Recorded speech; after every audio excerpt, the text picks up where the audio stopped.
Hi there, my name is Robert. I'm doing the Learning Journal Lesson 5. Please excuse my background. We just moved and we're still pretty busy unpacking stuff and had to get one last load, so we have a whole bunch of stuff in the background there. Um, Talking about what we learned, reflecting on this lesson's learning assignments and readings. I want to talk about the contemporary corrections issues. So we were tasked with identifying current national and or regional issues related to corrections, um, prisons, jails, probations, paroles, etc. And so I learned a lot from the discussion, probably where I learned the most. And so one person I commented on was Jordan Allred's. He talks about a contemporary issue according to the Bureau of Justice Statistics for the years 2001 to 2019. And he quotes a pretty crazy statistic. To me, a pretty insane increase. He says 85% increase in state prisons and 61% increase in federal prisons, 13% in local jails regarding the number of suicides. So, I mean, 85 is huge, 61 is huge, 13 is big, not quite as astronomical as the other two. So, really interested to, if I were to dive into something for my major assignment we're doing, aside from the police brutality I want to do, this could be a topic I could look into as well, because I think it'd be fascinating to find what's driving these two state and federal prison numbers to go so high. 85% and 61% is just in stats, it's astronomical. He mentioned that from 2010 to 2019, suffocation had accounted, like self-strangulation, hanging, those types of deaths had accounted for nearly 90% of the suicide deaths in local jails.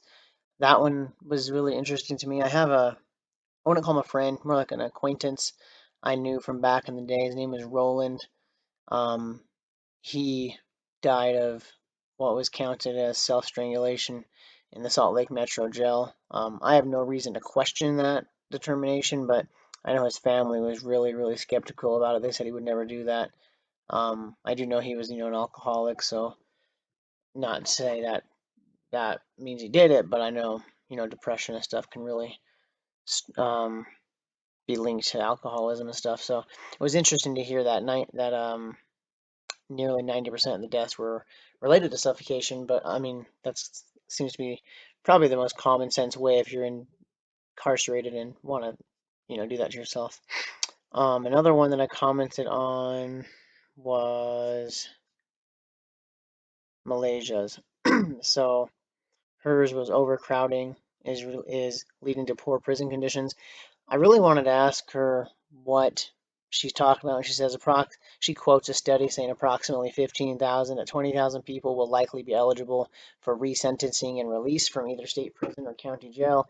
That was in California, but she said that could happen if they make low-level offenses misdemeanors instead of felonies. So I really wanted to ask, like, what's being defined as low-level offenses? Because California recently wanted to make crimes like sex offenders, pedophilia type crimes, a lot less um, of a high level crime. So if those are the kinds of crimes we're talking about, then I'd say, hell no. But if they're, maybe like non-violent drug crimes, then I could get behind that. So really curious to dig deeper into that. What was the third one? I think Hagen. The third one is inhumane prison conditions. I have a kind of checkered past. I've lived really clean and well for the last 8 years, but about I don't know, 12 years ago, I was in the Salt Lake Metro Jail, and I witnessed firsthand the way that mental illness and rehabilitation, basic necessities in that regard, are not regarded or acknowledged. I think it's policy though. Hagen here writes that prison officials fail to provide appropriate treatment, but I don't think it's the officials. I think that's the rules and the policies, and they're just allowed to not give it, and so they don't even think about it. So I witnessed, as I'm sure you being, or my professor being aware, and whoever else reads this, there's um, a quarantine period when you go to jail, and it's for people if they're sick, they don't want to spread sickness in the main population, but it's also the time where they let addicts detox. And I mean, if you've ever had withdrawal from opioids or opiates, that there's nothing humane about letting someone just cold turkey detox. Now, given they were not forced to use and forced to break the law to go to jail, so you could argue that's what they deserve. But I mean, if we're talking about what Hagen's talking about here, inhumane prison conditions, I personally wasn't addicted to opioids when I went to jail, so I didn't deal with it there.